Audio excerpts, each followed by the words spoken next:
Hey there guys, this is a very special patron-only video. I have got a lot on my mind and I just wanted to lay a couple of things out for you. The first thing is, of course, just how much your support means to both me, my family, and to be honest, everything that I do. That includes all the things with Sea Milk and ADV China and the podcasts and all that. It's a tough time, and I'm not one to extend a hand and ask for help. And the fact that you guys have volunteered to be so generous as to support me and my family, it's first of all still incredibly unbelievable to me that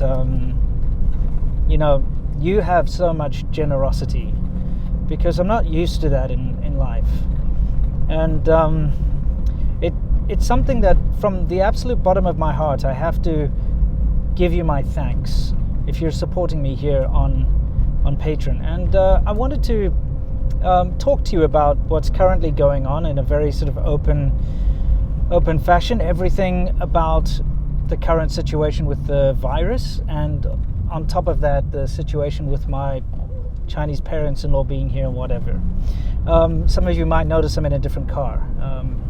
This is one of my dream cars, and I will give you a little intro to it near the end. Luckily my dream cars are cheap, so no Ferraris or Lamborghinis or any nonsense like that. My dream cars are available for like $5,000 or under usually. So anyway, that's besides the point. I'll stick in a little intro at the end of what I'm driving, but I'm currently driving. I've driven down to the Carlsbad area. It's beautiful. I love driving around here. And I needed to clear my head. And so first of all, I wanted to talk about the whole virus situation.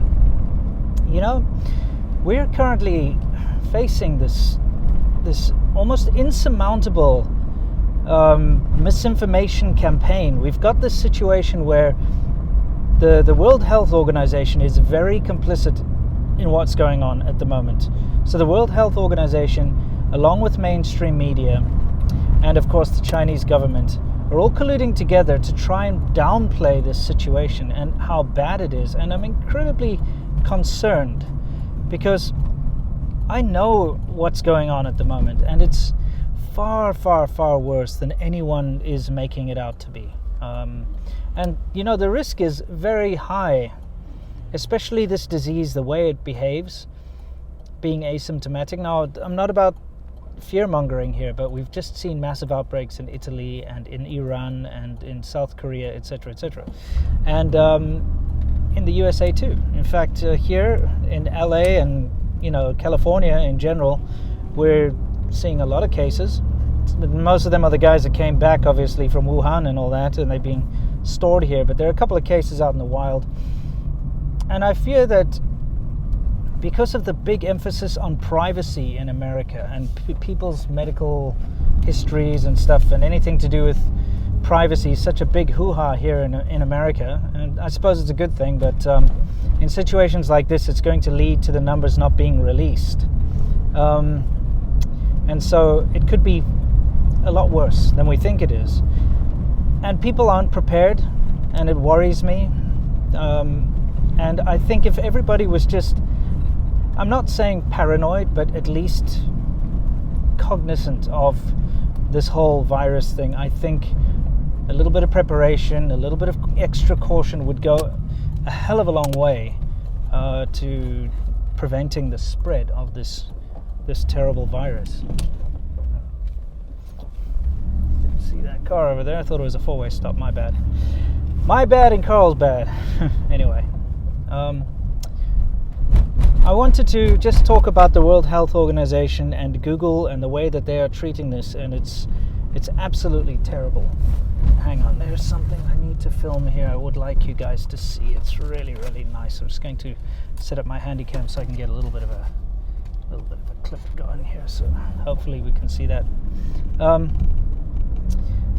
Sorry, the whole World Health Organization, the Chinese government and the mainstream media, how they are dealing with this situation is terrible. Google, of course, as well. First of all, they're trying to dissuade any discussion of this topic. And the way they're doing this is by, number one, first of all, demonetizing any video that mentions the coronavirus or has anything tied to the coronavirus. It's demonetized. Now, it's very tough. And this is why I'm in such a good position. It's because of you guys and your support here on Patreon. I can take the hit. You know, this last month, all of my videos, except for the one with Sasha telling people how to wash their hands and stuff, they've all been demonetized because they have mentioned the coronavirus. So that means a month's worth of work, what most people would, say is their month's salary or whatever, is now missing. I can't earn a cent because of the stupid coronavirus. Now, that's a bloody tragedy, first of all, that people trying to discuss this are being discouraged. But it really works, because when it hits your bottom line and you cannot afford to pay your rent and you cannot afford to, just do the basic things because your income has been stifled so badly, you are forced to stop talking about that thing, or at least trying to avoid talking about it directly. Which is why, for instance, the video about Sasha washing her hands didn't really outright mention the virus or anything, but it did allude to it at least. So that one could be monetized. Anyway, on top of them not monetizing any of these videos, they are, without permission, putting links and an unpaid advert to the World Health Organization underneath every single video that discusses the topic. All of my videos have it, and this is it's insulting, because they are supposed to be the authority on this, right? They're supposed to be, but they're not. They're lying to people, they're playing it down, they're putting the interests of the Chinese government first. And this is just not acceptable to me. The fact that these guys who are, especially the director Tedros, who has a shady background at best and is definitely in bed with the Chinese Communist Party, the fact that his organization is allowed to put adverts on my videos, which are not allowed to have adverts and not allowed to make money, in order to discourage me and everyone else talking about this thing, is just completely, I don't know what the word is, underhanded. I'm just going to say underhanded. And that's an understatement. It's just shit is what it is. So they're trying to discourage discussion, and they're trying to mislead people. So that is the first thing I really wanted to talk about with all of you, is just how you... I can't go in there. Never mind. Sorry, I'm not paying attention here. Just how much you have, in fact, affected me and allowed me to continue to talk about these topics with very little worry. The next thing I'm going to talk about is how I am dealing with having my in-laws here. And I tell you what, it's not easy. You see, of course, I love my Chinese family. I love my Chinese in-laws, even with the things I don't agree with in their culture. And I think that's for everyone. Sasha feels the same about my parents, I'm sure. But I think everybody out there can agree that having your in-laws visit you should be a limited situation, There should be a time limit on that, because there's only so much a person can take. And it sounds like stupid little griping things, but Chinese people love to cook a lot. And I know this sounds stupid. Of course, everyone likes to cook, but a big majority of the day is my father-in-law's. He's a very good cook, but he'll start early in the morning and he's chopping vegetables and preparing meat and doing everything so he can cook a big lunch, which is nice. Of course, why should I complain about that? It's fantastic. At least for a couple of weeks, it's nice. Problem is, the majority of southern Chinese cooking is all fried. It's all frying. So there's a lot of frying going on, and it stinks up the entire house. And this is where the Top Gun house is supposed to be. For those of you who remember Top Gun. Let's just go down here quickly. Anyway. Sorry, let me parking lot closed. The hell? Anyway. Oh, isn't that beautiful out there? That's beautiful. Okay, I'm just going to go down this coast a bit. Sorry, let me get back on point here. So, every single day, my entire house, or apartment, I should say, I don't have a house, I got an apartment that I'm renting. My apartment smells of Chinese food, and it's usually a very strong smell, because there's a lot of garlic being used, there's a lot of chilies, there's a lot of whatever else being used, and it smells awful after a while. You walk into your house, or you're in your house, and it's overpowering is the smell, and then I mean, people probably think I'm really just griping about nothing here, but it's true. It's a lot it's a lot worse than you might think, because as soon as lunch is finished, take a little break, parents-in-law take a nap. It's kind of a Chinese thing, take a noon nap, wake up, and preparation for dinner cooking starts. So it's kind of like almost a whole day preparation and cooking thing going on. Literally, it's you just have to experience it, really, and it gets to you after a while. Like I said, they've been with me now for over 2 months, and a month is a stretch to deal with, but 2 months, whoa. Then on top of that, we just had a child. That's the reason they're here in the first place, is they came to visit because in Chinese culture and tradition, of course, the grandparents are actually the ones who are supposed to look after the child. And so, when they had my wife, when she was born, of course, their parents looked after her. So, in the Chinese family thing, the actual parents miss out on parenthood a lot, because the grandparents are the ones who come in, step in, and actually start taking care of the kid. So they look after the kid while you go out and work and, pursue your career and earn money. And so you kind of miss out on raising a child fully. So for them, this is, of course, a big thing for them to come and meet their granddaughter. And they came when she was about a month old. Didn't want them there right in the beginning, because there's a lot of odd Chinese traditions, especially Southern Chinese traditions, which are actually quite dangerous for a young child. This Zuoyezi thing, which is the month after birth, they bundle the child up and in stupid amounts of clothes and don't open the windows and do all sorts of things which can actually be very detrimental to the health of the child. So, like I said, it's not something I was interested in Sasha either, which I was lucky.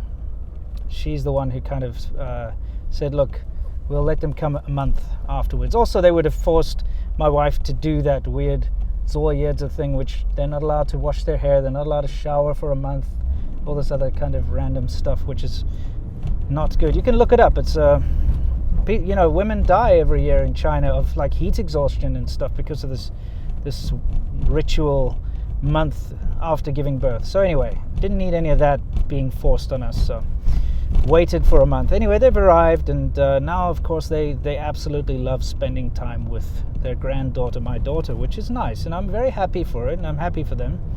And it's good for her to have the opportunity to, I guess, spend time with her grandparents like that, So anyway, sorry, let me get back to it. Oops, my handycam's flopping all over the place here. Let me turn that off for a minute.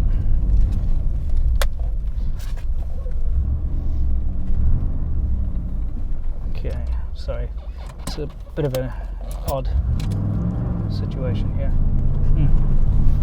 Anyway, here comes the part where I'm not too happy, and that is, as time goes on, it becomes incredibly intrusive. Because the grandparents feel it's their duty to raise the child, they will literally, especially the grandmother, my mother-in-law, I will be spending time with my daughter, and I will be either, holding her or trying to feed her or put her to bed, and she will literally come over and take my daughter out of my arms and be like, no, I'll do that. I feel like maybe she thinks she's helping, but it's also very selfish. And it's it's quite distressing, the amount of interference, because I feel as if I can't actually spend time with my daughter without being interfered with. It's gotten so bad that every time I get home after work or whatever, if I want to spend time with my daughter, I actually have to take her into my bedroom, you know. And of course, there's a ton of things I could complain about, but I just have to say that it's tough. It's very, very tough. And I know there's a lot of people who have been through what I'm going through now, and I always promised myself that I wouldn't let this happen. And here I am in a situation where it is happening. And the only reason it's happening is because of this damn coronavirus. Because, I mean, I could get all angry about it and tell them to, you know, leave the house. And, you know, I don't even need to be angry about it. I could just be very forceful and put my foot down and be like, listen, enough is enough. Because I know Sasha couldn't handle my parents staying with us even for a month. They only stayed about 3 weeks, and she was very upset about it near the end, you know, because that's just the way it is, you know. Parents interfere, and it's always tough on the spouse. So, you know, it's a tough situation. I could theoretically try to push them out, but I can't send them back to China, not with this bloody virus going around, you know. That's the thing. I'm not that kind of person that could be so selfish as to put them in any kind of danger just because my life is upset. But I need another plan, guys. I've got to figure something out here, and I don't know what I'm going to do. I mean, maybe I can, I don't know, send them on a trip, maybe a cruise ship, maybe book them on the Diamond Princess cruise ship, you know? Just kidding. But no, in all honesty, it's tough. It's tough. But my daughter's healthy, and she's growing up, and she has no issues. I've been quite careful as to make sure that I don't put myself in a position where I could pick up the flu or something and pass it on to her. And I'm taking all the extra precautions I need to. But overall, currently anyway, at present, this in-law thing is getting me down, and the whole WHO thing is getting me down too. And I don't know, it's a tough period. So the be-all and the end-all of this is, sorry for dragging it out so long, is that I really appreciate you. You guys are the reason I'm here where I am right now. You've given me that opportunity. And it wasn't that long ago, what was it, 2016? When I did that massive road trip across America, my first time ever. And I met so many of you, my patrons. You are the guys who sold me on this idea. You planted that seed that made it possible for me to actually come here to America and to do what it is I've done. And you've enabled me to continue. You've enabled me, to continue where I probably would not have been able to, or where most others would have failed, because, you know, you've given me that extra support, that financial support that is necessary in order to survive these dry times and these, you know, sort of tumultuous times and these bad situations. So thank you. Anyway, I hope you didn't get too bored with this big waffle session. Thank you so much, guys. You are awesome. You're the reason I do this. You're the reason why any of this stuff happens. And I can't wait to see you in the next video. So until then, you know the drill. As always, stay awesome.